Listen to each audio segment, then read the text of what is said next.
একটা কথা পড়েছিলাম, we have wasted the best version of our selves on someone who did not deserve ইট। একটা সময় আমি নিজেও এটা বিশ্বাস করতাম। সত্যি, এমন মানুষের জন্য নিজের সবটুকু উজাড় করে দিয়েছি যে শেষমেশ কোনো মূল্য দেয়নি। নিজের উপর নিজের অভিমান হতো খুব। মনে হতো ভুল মানুষের জন্য নিজের সবটুকু আবেগ খরচ করে ফেলেছি। এরপর নিজের ভেতর আর কিছুই অবশিষ্ট রইল না।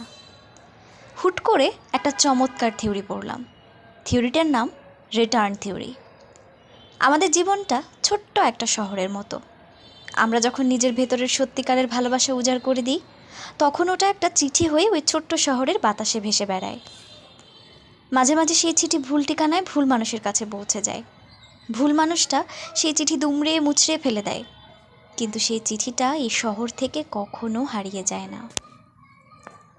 পোষমানা পাখিটা যেমন বেলা শেষে ফিরে আসে, তেমন করে হারিয়ে যাওয়া চিঠিটাও ঠিকই পথ খুঁজে নেয়।